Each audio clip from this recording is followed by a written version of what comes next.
Hey, what's up tol? It's me, Alpagas01 tol. So ngayon, andito na po tayo ngayon tol, no, sa ilang oras na paglalakbay. Ay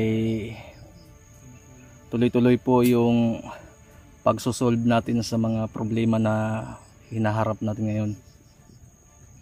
So kung nakikita nyo po yung upload ni Kuya Buds kagabi, ni EG, ni PG, patungkol sa nangyari po kay Patrick, talagang hindi inaasahan at biglaan yung pangyayari tol.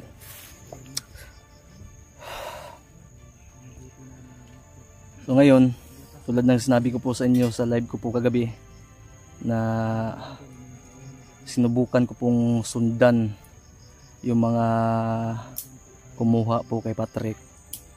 Sa kasamaang palad po ay hindi po ako nagpatuloy dahil baka ako po yung maipit, gawa ng baka maubusan po tayo ng ating gasolina.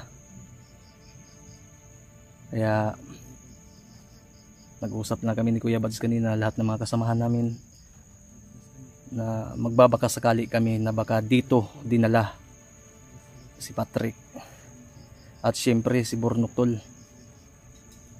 Dahil hanggang ngayon ay wala pa po kaming balita.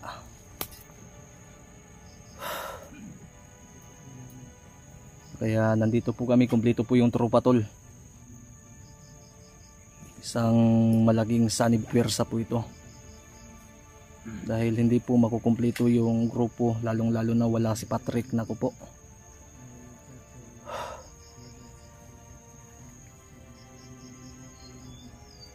At tulad po ng sinabi ko po sa inyo, na tayo po ay babawi sa mga naging pahinga natin ng mahigit 2 buwan tol, ng recovery natin sa nangyari po sa ating katawan, siyempre sa ating liig, na kagagawan din po ng bandido.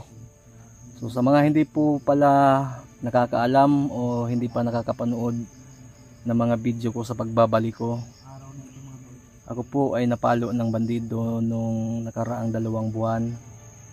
Dahil alas 6 po ng gabi, kung naalala nyo po, si Wilmar, siya po yung tinulungan ko, at kasamaang palad po ay hindi ko po namamalayan na naharangan na pala kami dahil sa sobrang pagod ko na din at kumpiyansa na malapit na kami sa patag. Subuti at nagpapasalamat pa rin po ako sa Puong May Kapal. Siyempre salamat din po sa mga dasal po ninyo, dahil kahit ganun pa man yung nangyari ay ito pa rin po tayo, at patuloy at hindi magsasawang magbibigay sa inyo ng aliw, tutulong sa mga nangangailangan, at syempre kung ano yung ginampanan natin, kung ano po yung pinili nating ikakasaya ng ating buhay, suportaan lang po natin tol, support each other, lalo na sa mga kasamahan ko tol, na walang sawa at hanggang ngayon ay andito. Isang napakasolidong grupo po talaga ito tol, talagang walang iwanan dito tol. Mayroon mang magpapahinga pero hindi mawawala. Mayroon mang magsasakripisyo pero hindi mawawala. At syempre forever na to, hanggat andyan kayo hindi kami magsasawa po, hindi kami titigil. Voluntary man itong ginagawa naming pagtulong, at least masaya po kami sa aming mga ginagawa. Sa bawat isang share, isang panonood, isang like lang po ninyo, isang comment lang po ninyo tol, damang-dama po namin yung resulta ng aming ginagawang pagsakripisyo. At siya nga pala, sa mga hindi po nakakaalam, kanina pong mga bandang alas 9 yata ng umaga, kung hindi ako nagkakamali, si Ghostbuster 06 po ay bigla ang tumawag po sa amin mismo ni Kuya Buds habang kami po ay nagpaplano kanina. Nakatanggap po kami ng tawag mula kay Ghostbuster na need niya daw po yung suporta namin o tulong namin Kaya sino ba naman kami upang tanggihan? Parang okasyon na rin po at sinabi na rin po namin kay Ghostbuster na tamang-tama tol dahil paakyat kami dahil sa nangyari kay Patrick. Kaya isahin na lang natin kung sino yung unang ma-accomplish natin. At yun yung usapan namin na magkasalubong kami at need na daw yung tulong namin. Hindi ko alam, hindi ko mawari kung ano yung totoong dahilan kung bakit po siya nanghingi ng tulong. Ipababa naman po sana sila. So may idea kami kunti. Iwan ko, hindi ako sigurado kahit si Kuya Bads.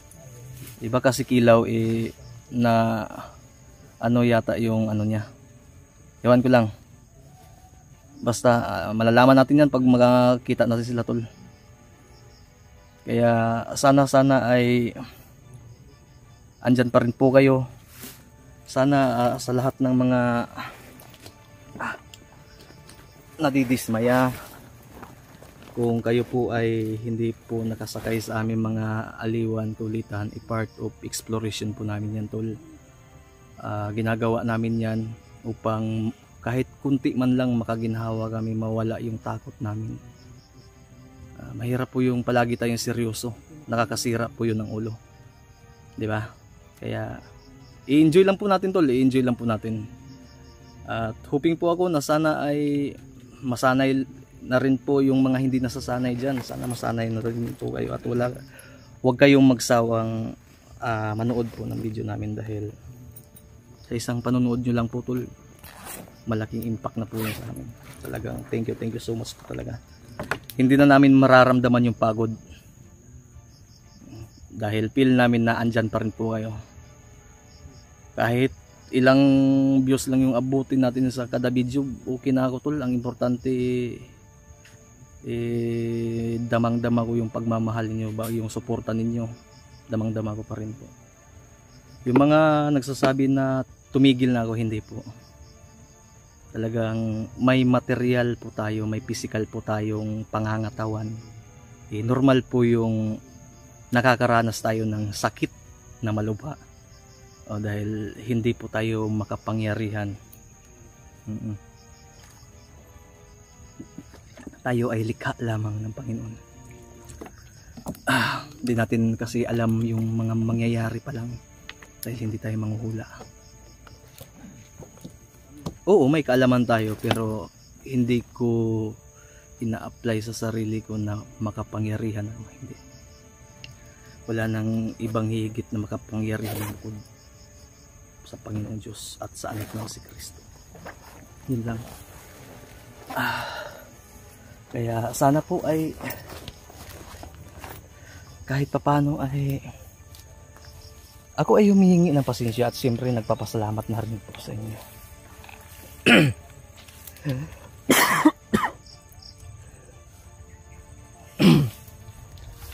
Kahit may mga iniindang mga karamdaman pakunti-kunti, hindi ito hadlang upang tumulong tayo tol. Noong mga nakalipas lang talagang mga buwan, mahirap naman po kung pilitin ko yung sarili ko na ako din mismo yung mahihirapan. Baka ako pa yung magiging dahilan na mapahamak yung buong tropa. Di ba? So forgive me tol, and sana po ay maliwanag po sa inyo.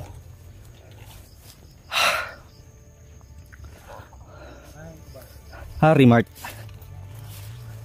Diyan tayo masyadong kampante sa area na ito kasi alam naman natin kahit saan, kahit nga sa patag may mga kalaban, lalo na dito sa bundok, lalo na dito. Kailangan ay maging matang agila talaga tayo dito. Alas yung mata natin, pakiramdam, pangamoy.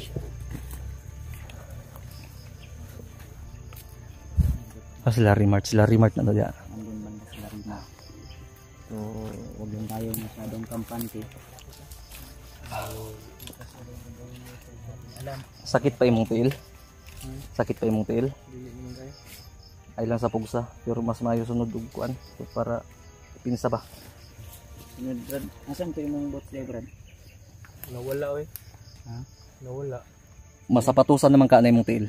Pumpon. Ha? Ang atong target ni bro. Kung sakaling man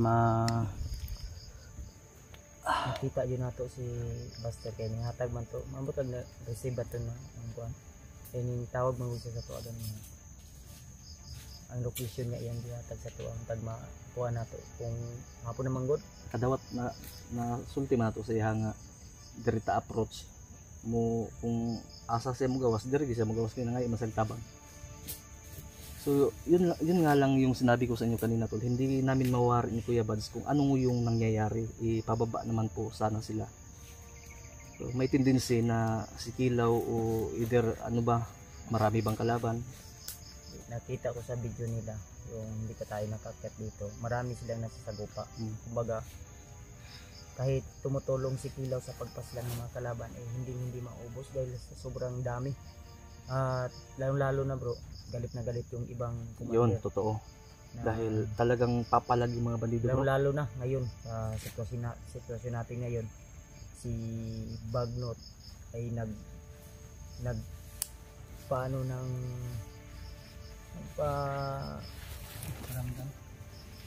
nagatid ng ano ba, kumbaga ramdam ko yung galit na dahil sa mga alaga natin, isa doon si Patrick, si Burnok ay alam ko na hindi si Kilaw, si Bagnot yung Bagnot talaga. Kasi doon naman talaga yung puno ba, lahat. Pati nga yan si Kilaw ay si Kilaw under pa na ni Bagnot. Under pa kita ni Bagnot. Under na ni Bagnot si Kilaw. Mo na nga kinahanglan kani si Bagnot.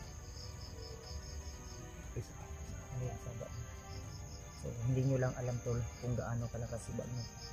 O kayo mismo yung nasa poder namin, nasa sitwasyon namin tol. Kasi may mga iba tol na iuban nga ngano daw wala na to ni diretso kadaghan man ta. Hindi nagmadali. Hindi kung sa tingin nyo tol yung sitwasyon namin. Alangan naman susugurin ko baka ikapapahamak pa ng iba kasi tested and proven na natin yan eh. Magpakahiro-hiro ka dyan, alam mong malakas, babanggain mo, planuhin natin ng maayos. Hindi pwede makakuha yung kumbaga yung isang bagay na gustong mong makuha ay masungkit mo agad. Hindi pwedeng marami namang madadamay, makuha mo nga pero maraming madadamay, planuhin step by step ba. Si Kilaw malakas yan. Ito ha, pasensya na po ha, uulitin ko po yung nagsasabi na mahina si Kilaw nung dati, di sana patay na yan. Dati patay na yan sana kung mahina.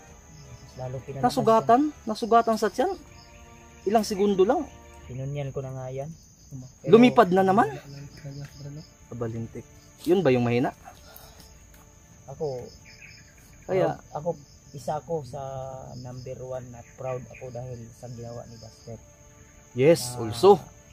Ako talagang sobrang saya ko dahil isa sa mga mortal nating kalaban ay napatumba. At sana hoping tayo bro na tuloy-tuloy na yan. Sana. Ako tol, sobrang saya ko pero nalulungkot ako. Bakit? Dahil yung kaibigan natin na nagpapasaya at nagpapaligaya sa atin bawat yung tipo na galing ka dito sa bundok ba, sobrang puyat at pagod mo tol. Pag uwi mo, sasalubungin ka ng ngiti. Yun yung pinakasamasakit sa akin dahil si Patrick ay sobrang kaya nga sabi ko nga sa live, hindi makukumplito yung Team Pogi pag wala si Patrick. Dahil siya po yung number 1 tol. Sa totoo lang tol. Nagiging ugat na yan si Patrick ha, tandaan niyo yan. Pag wala si Patrick, siya po yung nagbibigay saya sa amin tol dahil siya po yung kumbaga yung joke na ano ba? Ay pungkol talaga, kimpang yun. Kaya hindi ko na mapipigilan tol pero kahit anong gawin kong saya. Brother, huwag mo na ulit yung kagabi na sinisisi mo yung sarili mo, huwag mo sisihin yung ako yung kaugalingon mo. Kaya nga hindi ako nakatulog na maayos kasi inisip ko ba kung hindi ko lang sana inutusan kasi ang inisip ko. Hindi naman natin yun kasi alam yung mga sitwasyon. Hindi natin alam yung mga pangyayari. Kahit nga ako, nag-uutos nga ako paano kung natsimpuhan ko din, sisihin ko din yung kagalingon ko. Ano na, dahil yung kahit nga matutulog ka lang dyan, pag mahuhulugan ka ng eroplano, mapapatay ka talaga. Ayaw kong umiyak pero hindi kayang, kasi kung umiyak tayo, lalo na dito sa video natin. Naging mahina ako sa mata ng mata. Pero hindi. Pinipilit ko. Alam mo, tol, hindi kabawasan ng pagkalalaki yung iiyak mo. Hindi ka baklaan yan. Mas lalo dyan mo makikita yung mabuti na yung iiyak kaysa sisigaw. Talagang tago sa puso. Brother, nandito kaming lahat, brother. Buti nga. Hindi kami papayag na sisihin mo yung sarili mo. Dahil hindi mo naman inutusan na magpakuha siya sa bandido. Inutusan mo lang, bumili ng Ulam, kay mga unong tata. Hindi pag abot na ako dito kay Waysudan. Wa mo ko kabalo sa nahitabo. Ay nagilak bro.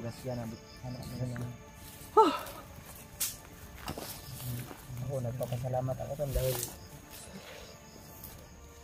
yung mga nakapalibot sa akin, mga kaibigan ko, sila po yung kinukunan ko ng Ay nagilak bro. lakas. Kasi tol, kagabi tol, si Kuya Bads, sinisisi niya po yung sarili niya. Pumunta ng ospital lutang. Kaya sana ay maunawaan po ninyo. Pero brother, tulad ng pinag-usapan natin bro. Kaya nga nung tumawag si sa akin si Buster na humingi siya ng tulong para kumbaga susunduin natin. Tatanggihan ko sana pero naisip ko baka ito na yung daan para malukit natin agad yung mga bihag ng kalaban. Sino ba naman tayo para tanggihan? Kaya inisip-isip ko talaga na bakit hindi ko tutulungan yung kaibigan ko. Isa pa, yun yung target natin. Kaya